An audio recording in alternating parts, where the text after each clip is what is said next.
بہرحال یہ گراموفون آپ نے سنا ہوگا، گراموفون اعلی حضرت کے زمانے میں گراموفون ایجاد ہوا۔ گراموفون کیا ہوتا دیکھا ہوگا، اب کسی پرانے گھروں میں جو امیر ہوتے تھے انہی کے گھروں میں ہوتا تھا، ایک پونگا جیسا ہوتا تھا، ریکارڈ رکھا جاتا تھا، اس پہ سوئی رکھ دی جاتی تھی، وہ ریکارڈ گھومتا تھا، گانے بجتے تھے، آواز بجتی تھی۔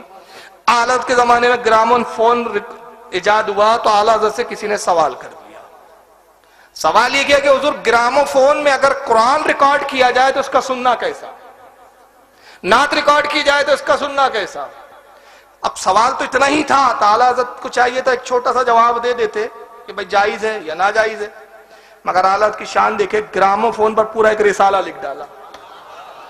اور رسالے کا نام کیا ہے آئیے وہ بھی آپ کو دکھا دوں میں، اس کا نام ہے، یہ بھی فتاوی رضویہ کے اندر موجود ہے، الکشف الشافیہ حکم فونو جرافیہ، پورا رسالہ لکھا۔ اور اس میں اعلی حضرت نے پہلے تو یہ بتایا کہ گراموفون بنتا کیسے، ریکارڈ بنتا کیسے، جو ریکارڈ چلتا ہے جس میں ریکارڈ ہوتا ہے اس میں اسپیڈ ہوتی ہے اعلی حضرت کہتے، اور اسپیڈ شراب کے حکم میں تو اس میں قرآن کو ڈالنا جائز نہیں، مگر کسی نے ڈال دیا ہے تو وہ اس کو گناہ ہوگا۔ اور آپ کے پاس آیا تو کہتے بعض چیزوں میں اس کے سننے کا حکم اصل ہے، بعض چیزوں میں اصل کا نہیں۔ مثال کے طور پر قرآن سن رہے تو سننا جائز ہے، مباح ہے، مگر اس سے آیت سجدہ سنیں گا تو سجدہ تلاوت واجب نہ ہوگا۔ کہتے گانا سنیں گا، قوالی سنیں گا، فیض گیت سنیں گا، اس پر حرام کا حکم لگیں گا۔ یہ نہیں ہے کہ بھئی وہ آواز تو مصنوعی ہے، کوئی انسان کی تو انسان تھوڑی ہے، وہ تو مشین کہہ رہی ہے، لیکن حکم اصل تو بعض معاملوں میں اصل کا حکم، بعض معاملوں میں اصل کا حکم نہیں لگیں گا۔ اور اس کے بعد اعلیٰ حضرت نے پھر آواز کی لہروں پر بحث کی کہ گراموفون آواز پیدا کیسے کرتا ہے اور یہ ہمارے کانوں تک کیسے آتی ہے، اور جو ہم سنتے ہیں تو یہ سنتے کیسے ہیں، کانوں کے پردے کیسے ہوتے ہیں، ہوا کے اندر آواز کا ارتعاش کیسا بنتا ہے، پردوں پہ کیسے وہ اثر انداز ہوتا ہے، پھر وہ آواز ہم کیسے محسوس کرتے۔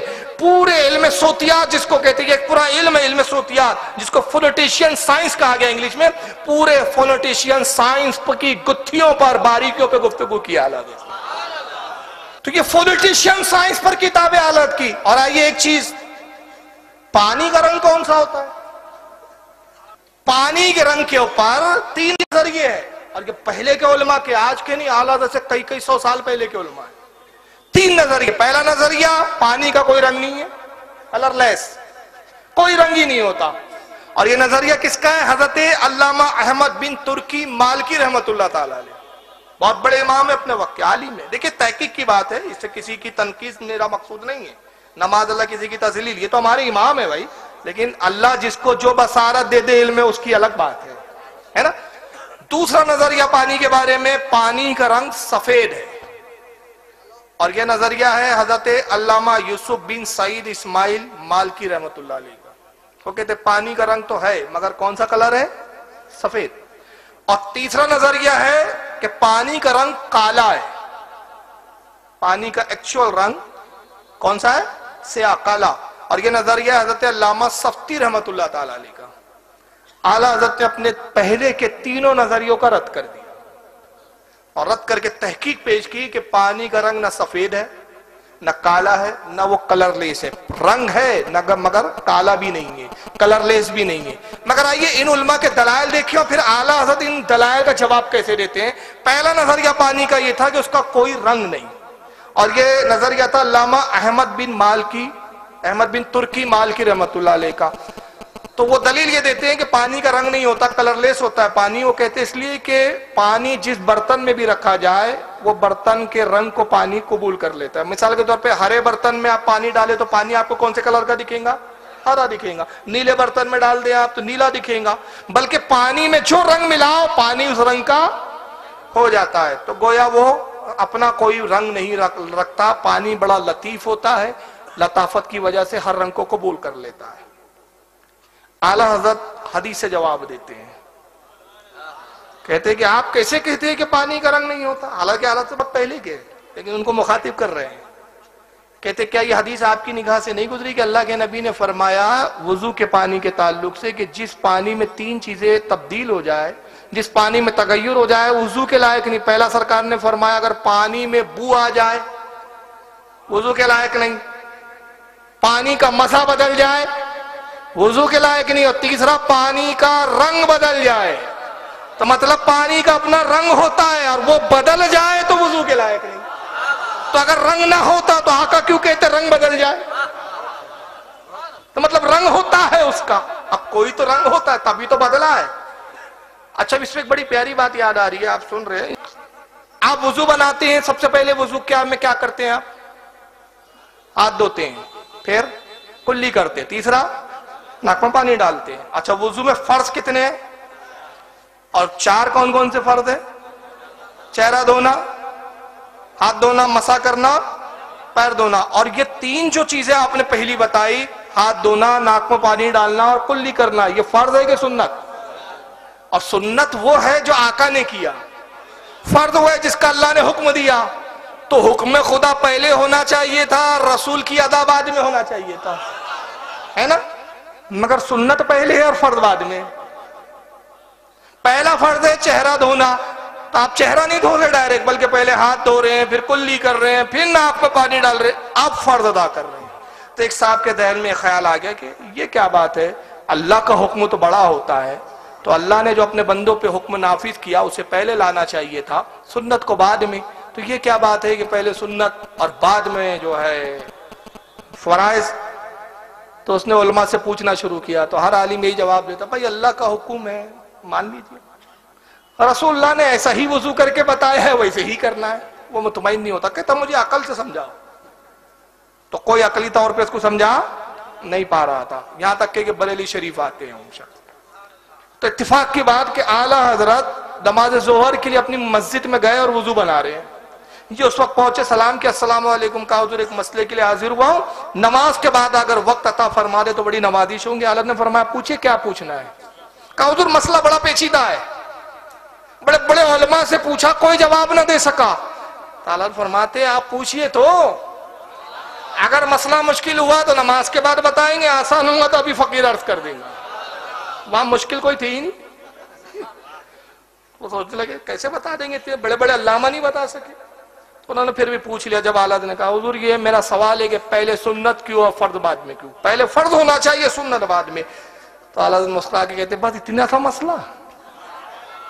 کہا سنو, اللہ کے رسول کی حدیث ہے کہ پانی میں اگر 3 چیزوں سے تغیر واقع ہو جائے, تبدیلی آ جائے, وہ پانی وضو کے لائق نہیں رہتا. ایک, پانی کا مزہ نہ بدلے, پانی میں بو نہ آ جائے, اور تیسرا رنگ نہ بدلے. اگر ان میں سے ایک چیز میں بھی خامی پائی گئی, مثلا پانی کا مزہ بدل گیا, بدبودار ہے, مزہ جو ہے کڑوا تیکھا عجیب ٹائپ کا مزہ آ رہا ہے, تو وہ وضو کے لائق نہیں. اس کا رنگ بدل گیا, وضو کے لائق نہیں. بو آ رہی ہے اس میں, وضو کے لائق نہیں. تو جب پانی وضو کے لائق نہ ہو تو فرض ادا ہوگا نہیں ہوگا. آج کہتے ہیں کہ آقا نے سنت اسی لیے رکھی کہ سنت کے ذریعے پانی کا ٹیسٹ ہو جائے. جیسے ہی بندہ ہاتھ دھونے کے لیے پانی لیتا ہے تو پانی کا رنگ نظر آتا ہے, تو پہلے پانی کا رنگ دیکھ لیتا ہے, تو پانی کا رنگ ٹھیک, ایک ٹیسٹ پاس ہوا. کلی کرتا ہے تو مزہ معلوم ہو گیا, ناک میں ڈالا بو معلوم ہو گئی, اور جب 3 ٹیسٹ سے پاس ہو گیا تو اب فرض ادا کر رہا ہے.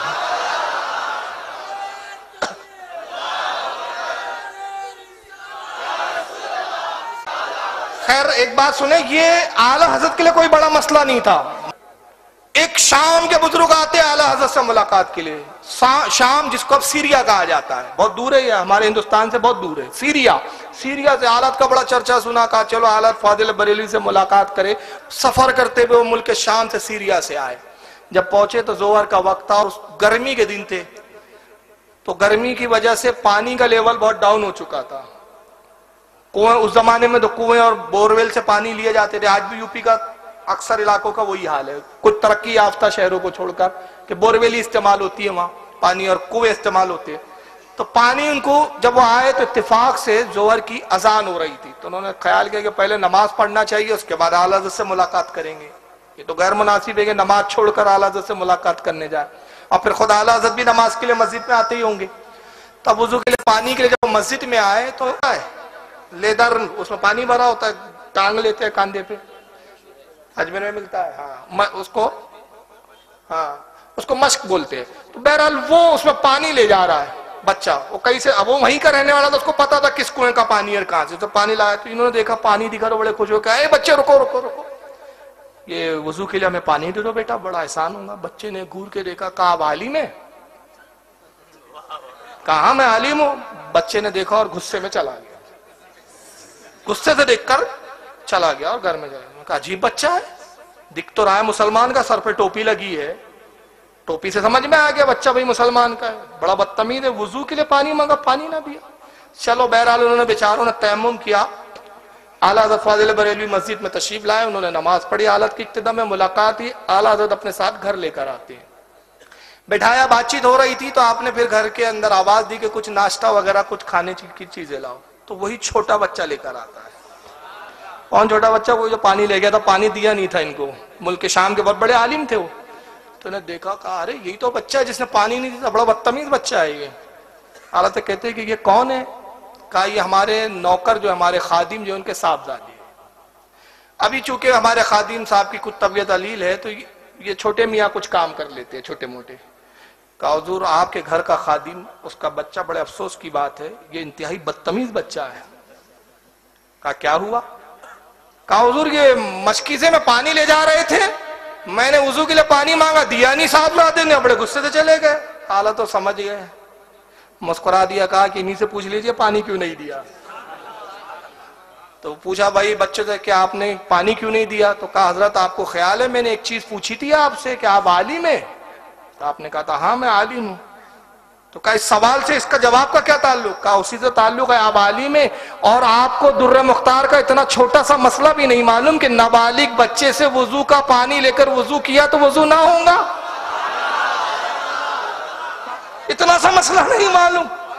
دیکھو صاحب در مختار حوالے چل رہے ہیں, تو وہ بے ساختہ کھڑے ہوئے اور آنکھوں میں ان کے آنسو تھے خوشی کے. کہا خدا کی قسم جب مولانا احمد رضا کے گھر کے نوکر کے بچوں کا یہ عالم ہے تو احمد رضا کے شہزادوں کا کیا عالم ہوگا. نعرہ تکبیر, نعرہ رسالت, مناظر اہل سنت, مسلک اعلی حضرت, فیضان اہل بیت, نعرہ تکبیر, نعرہ رسالت. تو اندازہ لگائیے بچوں کا یہ حال ہے تو بڑوں کا کیا حال ہوگا, پھر مفتی اعظم کا کیا حال ہوگا, پھر حجت الاسلام کا کیا عالم ہوگا, اور پھر اعلیٰ حضرت تو اعلیٰ حضرت ہی ہے. تو ان کا نظریہ یہ تھا, حضرت علامہ احمد بن ترکی مالکی رحمۃ اللہ علیہ کا, پانی کا رنگ نہیں ہوتا, کلر لیس ہوتا ہے. دلیل کیا دی تھی؟ جو رنگ میں رکھا جائے وہ رنگ ظاہر ہوتا ہے, جو رنگ ملایا جائے اس میں مکس ہو جاتا ہے. اعلیٰ حضرت نے حدیث سے اس کا جواب دیا, اور دوسرا جواب یہ دیا, بڑا بہترین, اب یہ سائنٹیفک جواب ہے. پہلا جواب تو حدیث سے دیا, دوسرا سائنٹیفک جواب دے رہے. سائنٹیفک جواب یہ دیتے ہیں اعلیٰ حضرت, یہ علم فزکس کا مسئلہ ہے کہ اعلیٰ حضرت کہتے ہیں کہ جو چیز کا رنگ نہ ہو وہ دکھائی نہیں دیتی. شے کے دکھنے کے لیے رنگ کا ہونا ضروری ہے. بھئی ہوا کا کوئی رنگ نہیں ہے, اس لیے ہوا میں کسی چیز کا رنگ ہی نہ ہو تو پھر وہ دکھائی نہیں دیں گی. رنگ ہے تو دکھیں گا, تو پانی دکھتا ہے مطلب رنگ ہے, تبھی تو دکھتا ہے, ویڈاؤٹ رنگ کے کوئی نہیں دکھتا. اب دوسرا نظریہ تھا حضرت علامہ یوسف بن سعید اسماعیل مالکی رحمۃ اللہ علیہ کا, اور وہ کیا تھا کہ پانی کا رنگ سفید ہے. نہیں سفید ہے, وہ علامہ سفتی ہے جو کالا بولتے ہیں. علامہ اسماعیل یوسف بن سعید اسماعیل علیہ رحمت و رضوان, انہوں نے 3 دلیلیں دی پانی کے سفید ہونے پر. کہتے پہلی دلیل مشاہدہ, دیکھتے ہیں, ہمارا مشاہدہ ہے کہ ہم پانی دیکھتے تو ہم کو وائٹ دکھتا ہے, وہ سفید ہی نظر آتا ہے, لہذا وہ مشاہدہ پہلی دلیل. دوسرا کہتے ہیں کہ حدیث پاک, وہ حدیث سے دلیل لاتے ہیں, اور حدیث پاک میں یہ کہ اللہ کے رسول نے ارشاد فرمایا میرے نہر کوثر کا پانی مشک سے زیادہ خوشبودار, دودھ سے زیادہ سفید, برف سے زیادہ ٹھنڈا. تو کہا دیکھو حدیث میں آیا دودھ سے زیادہ سفید, تو مطلب پانی کا رنگ سفید. آقا نے کہا نہر کوثر کا پانی دودھ سے زیادہ سفید. اور تیسری دلیل وہ دیتے ہیں کہ جب پانی کو جما دو, برف بنا دو تو وائٹ دکھتا ہے. آپ نے برف دیکھا ہے نا, سفید ہی دکھتا ہے نا, پانی جم جائے تو وائٹ دکھتا ہے, سفید دکھتا ہے, تو اس کا مطلب پانی کا رنگ سفید ہوتا ہے. اعلیٰ حضرت تینوں دلیلوں کا 3 دلیلوں سے رد کرتے ہیں. پہلی دلیل اعلیٰ فرماتے ہیں اگر مشاہدے پر ہی آپ نے بات رکھی ہے تو اس پانی کو دودھ میں ملا دیجئے, تھوڑا سا برتن میں جب آپ دودھ میں ملائیں گے تو کناروں پر آپ کو ہلکا نیلاہٹ نظر آئیں گے, نیلا پن. تو اگر پانی وائٹ ہے تو وائٹ میں مل کے تو اور وائٹنس بڑھنی چاہیے, نیلاہٹ کیوں دکھ رہی ہے؟ تو اس کا مطلب پانی کا رنگ وائٹ سفید نہیں ہے.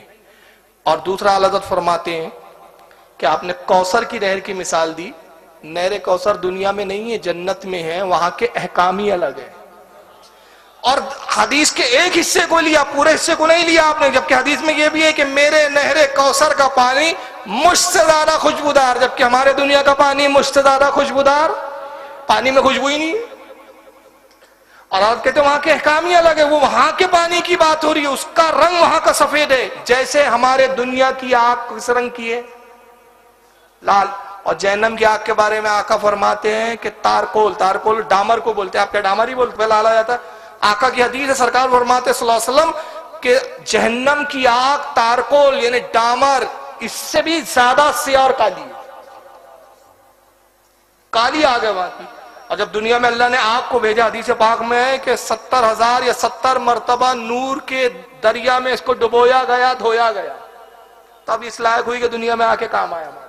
تو یہ دھل دھل کر آئی ہے تھی، ورنہ کالی ہے وہ۔ تو اب جہنم کی آگ کالی ہے، وہاں کے احکام الگ۔ تو جس طرح جہنم کی آگ کالی، نہر کوثر کا پانی سفید، تو وہاں پر آپ نے قیاس کیا، تو یہاں بھی قیاس کر کے کیا دنیا کی آگ کو آپ کالا کہیں گے؟ نہیں کہیں گے۔ تو یہ حدیث مکمل کام نہیں دیں گی۔ اور تیسری دلیل ان کی تھی حضرت علامہ سعید کی، یوسف بن سعید رحمت اللہ علیہ کی، اور وہ یہ تھی کہ پانی کو جماؤ برف بن جاتا ہے تو سفید دکھتا ہے۔ اللہ فرماتے برف بناؤ سفید دکھتا ہے، اس کی وجہ یہ نہیں کہ اس کا رنگ سفید ہے، بلکہ اس میں کچھ ببلز، کچھ بلبلے، کچھ ہوا داخل ہو جاتی ہے، اور ہوا جب ہوا سے کسی شے سے ہوا گزرتی ہے تو اس چیز کو چمکدار اور روشن کر دیتی ہے، اس کی روشنی ہمیں برف کو جو ہے سفید نہ دکھاتی ہے۔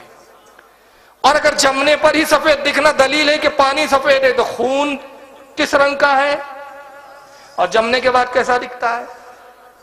کالا، ڈارک براؤن کلر کا دکھتا ہے، کتھائی کلر۔ تو جمنے کے بعد کتھا ہو گیا تو آپ کہیں گے خون کا اصل رنگ کتھا ہے؟ نہیں، اصل تو لال ہی ہے۔ تو اسی طرح پانی کا اصل رنگ سفید نہیں ہے کہ جمنے کے بعد سفید ہو گیا اس لیے، تو یہ دلیل نہیں ہے۔ تیسرا نظریہ جو تھا وہ یہ تھا کہ پانی کا رنگ کالا ہے، اور یہ حضرت علامہ سختی رحمت اللہ علیہ کا نظریہ تھا۔ انہوں نے ایک حدیث پیش کی اپنے دلیل میں، اور حدیث یہ تھی کہ حضرت عائشہ رضی اللہ تعالیٰ عنہ سے روایت ہے، حضرت عروہ بن زبیر رضی اللہ تعالیٰ عنہ جو حضور حضرت عائشہ کے بھانجے ہیں، ان سے فرماتی ہے کہ عروہ رسول اللہ کے گھر میں کئی روز تک چولہا نہیں جلتا تھا، بڑے مشکل سے کچھ میسر آتا تو ہم کھا لیتے، اور اکثر وقت دو چیزوں پر رسول اللہ کا اور میرا گزر ہوتا۔ حضرت عروہ جو آپ کے بھانجے کہتے ہیں خالہ جان، وہ کون سی دو چیزیں؟ تو فرمایا دو کالی چیزوں پہ ہمارا گزر ہوتا تھا، ایک زمزم، دوسرا کھجور، یعنی صرف ایک کھجور مل گئی، زمزم کا کچھ پانی مل گیا، بس اسی پہ گزارا ہو جاتا ہے۔ تو حضرت علامہ سختی کہتے ہیں کہ دیکھیے حضرت عائشہ ام المومنین نے زمزم کو بھی کالا کہا، دو کالی چیزوں پہ، دو سیاہ چیزوں پہ گزر ہوتا تھا، ایک کھجور، تو کھجور تو کالی ہے، اور اس کے ساتھ زمزم کو ملایا تو زمزم کا پانی کالا تھا، اس لیے کالا کہہ دیا ہوں۔ حضرت فرماتے ہیں کہ یہ وجہ نہیں ہے، بلکہ کلام عرب میں دستور ہے، ان کا رواج ہے اہل عرب کا، کہ ایک چیز کو اغلب جان کر، غالب جان کر، دو چیزوں میں جو غالب ہوتا ہے اس کا ذکر کرتے ہیں، جو مغلوب ہے، جو کمتر ہے، اس کا ذکر نہیں کرتے۔ تو پانی سے بڑھ کر غذا کے طور پر کھجور ہے، کھجور کا رنگ جو ہے کالا ہے، اس بنیاد پر کھجور کو اغلب جان کر، غالب جان کر پانی کو بھی زمرے میں لایا گیا، ورنہ یہ نہیں ہے۔ اس کے دلیل آسان سے آپ کے فہم کے حساب سے علماء تو سمجھ گئے، اغلب، مغلوب، یہ سب یہ جملوں میں بات ہو گئی، لیکن اب آپ کو سمجھانا ہے۔ دیکھیں جنت سے حضرت آدم بھی نکالے گئے اور حضرت حوا بھی، مگر کیا صرف حضرت آدم نے توبہ کی، حضرت حوا نے نہیں کی نا، مگر ذکر حضرت حوا کے توبہ کا نہیں آتا ہے، اور حضرت آدم کی، جی بس آ رہا ہوں میں، اور حضرت آدم کی توبہ کا ذکر کیسے آتا ہے قرآن میں؟ اللہ فرماتا ہے فَتَلَقَّى آدَمُ مِن رَبِّهِ كَلِمَاتٍ فَتَابَ عَلَيْهِ، اور سیکھ لیے آدم نے کچھ کلمات اپنے رب سے، تو اللہ نے اس کی توبہ قبول کی۔ اس میں تو حضرت حوا کا ذکر ہی نہیں ہے، اس کا مطلب کہ حضرت حوا کی توبہ قبول نہیں ہوئی، مگر آدم کا ذکر اس لیے کیا کہ آدم غالب ہے، حاکم ہے حوا پر، مرد عظیم ہے عورت کے مقابلے میں۔ تو کھجور زمزم کے مقابلے میں غذا کے طور پر، یہ پینے، تو غذا کی اہمیت پینے کی چیز سے زیادہ ہوتی ہے، تو اس کو اغلب مان کر اس طرف تذکرہ کیا گیا۔ تو یہ تین دلیلوں کا رد کیا اعلی حضرت نے، اور اس کے بعد پھر تحقیق کے بعد آپ نے فرمایا کہ پانی کا جو اصل رنگ ہوتا ہے نہ وہ کالا ہوتا ہے نہ سفید، بلکہ کالے اور سفید کے درمیان مائل بسیاہ ہلکا کتھے کلر کا رنگ۔ اب دلیل کیا ہے؟ وہ بہت ساری دلیلیں دی، لیکن اب وہ دلیلیں میں سناؤں گا تو پوری تقریر اسی پہ ختم ہو جائیں گی۔ یہ کتاب پانی کے اوپر یہ آلت کا پورا رسالہ ہے، پانی کی اور تحقیقات رضویہ۔ یہ آپ کو کتب خانے امجدیہ دہلی سے مل جائیں گے، اس کو پڑھیں اور اس میں آلت کے دلائل دیکھیں۔ صرف ایک دلیل بتا دے رہا ہوں کہ اعلیٰ حضرت کے جو بہت سارے دلائل ہیں، مائل با سیاہ یعنی ہلکا براؤنش اور کتھا رنگ ہوتا ہے اصل پانی کا، اس کی دلیل میں کیا کہتے ہیں؟ یہ آپ کو پریکٹیکل دیکھ سکتے ہیں۔ سفید کپڑے پر آپ پانی ڈال دیے، یہ سفید رومال ہے، اس پہ پانی ڈال دیے تو جتنی جگہ پانی گیا وہ جگہ کیسی دکھتی ہے؟ Light brown. تو اگر پانی وائٹ ہوتا تو وائٹ پر گر کر یہ جگہ بھی وائٹ ہی دکھنی چاہیے، جبکہ ویسی نہیں دکھتی۔ چلیے بہرحال اعلیٰ حضرت کے یہ علوم پر ہم نے چند باتیں کی۔ اس سلسلے کو بہت دراز کیا جا سکتا ہے لیکن وقت ہمیں اجازت نہیں دے رہا ہے۔ مولانا کوثر نیازی صاحب پاکستان کے تھے، یہ مر گئے، دیوبند سے تھے، دیوبند کے پڑھا اور اپنی زندگی میں کئی سو کتابیں لکھی انہوں نے۔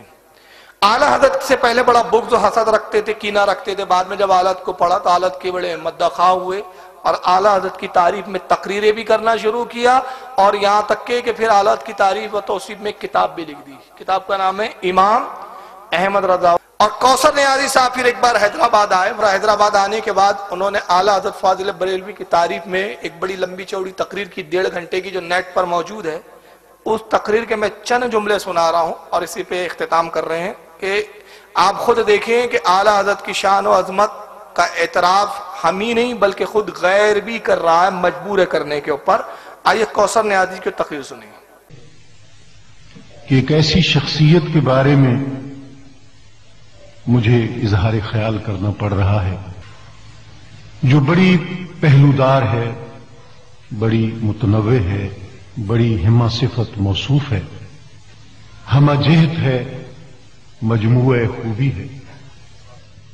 شاہ احمد رضا خان بریلوی رحمت اللہ علیہ بیک وقت مصلح بھی ہیں، مبلغ بھی ہیں، عالم بھی ہیں، فاضل بھی ہیں، معلم بھی ہیں، مجدد بھی ہیں، محدث بھی ہیں، مفسر بھی ہیں، متکلم بھی ہیں، محقق بھی ہیں، عارف بھی ہیں، شاعر بھی ہیں، ادیب بھی ہیں، خطیب بھی ہیں، مفتی بھی ہیں، فقیہ بھی ہیں، مورخ بھی ہیں، مصنف بھی ہیں، حافظ بھی ہیں، قاری بھی ہیں، ماہر حیات و نجوم بھی ہیں، سائنسدان بھی ہیں، منطقی بھی ہیں، فلاسفر بھی ہیں، اور سب سے بڑھ کر یہ کہ صوفی بھی ہیں اور ولی بھی۔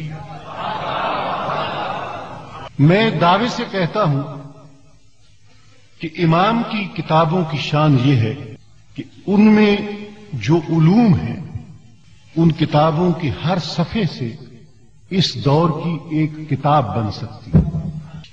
فقیہ اور مفتی اتنے بڑے تھے کہ بلا مبالغہ انہیں برے صغیر کا امام ابو حنیفہ کہا جا سکتا۔ اللہ تعالیٰ نے حافظہ آپ کو ایسا عطا کیا تھا، یوں لگتا ہے جیسے آیتم من آیات اللہ تھے، اللہ کی نشانیوں میں سے ایک نشانی تھے احمد رضا۔ حافظ جب بنے ہیں تو ہر روز ایک پارہ حفظ کیا ہے اور 30 دن میں حافظ قرآن بن گئے۔ جو آپ نے سلام کہا ہے مصطفیٰ جان رحمت پہ لاکھوں سلام، کہ مشرق سے مغرب تک جس کا چرچا ہے، اور اذان کے بعد میں نے اس سے زیادہ مقبول اور کوئی کلام نہیں دیکھا اور کوئی نغمہ نہیں دیکھا کہ جو اتنا فضاؤں میں گونجتا ہو اور پھیلتا ہو، جو الہامی کلام ہے اور اللہ کی قبولیت کی مہر جب تک اس پر لگی نہ ہو اس قدر وہ مقبول نہیں ہو سکتا تھا۔ یہ تقریر کی میں نے کچھ جھلکیاں دکھائی ہے، پوری تقریر نیٹ پر کوثر نیازی صاحب کے نام سے موجود ہے، آپ وہاں سنیں تو آپ کو خود اندازہ ہو جائے گا کہ اعلیٰ حضرت فاضل بریلوی کے شان و عظمت کی یہ خود متعارف ہے اور خود اعتراف کرتے ہیں، لیکن اس کے باوجود بھی عجیب بات ہے کہ اپنے کفر پر اڑے ہوئے ہیں۔ وما علینا الا البلاغ المبین۔ صلاۃ والسلام کے لیے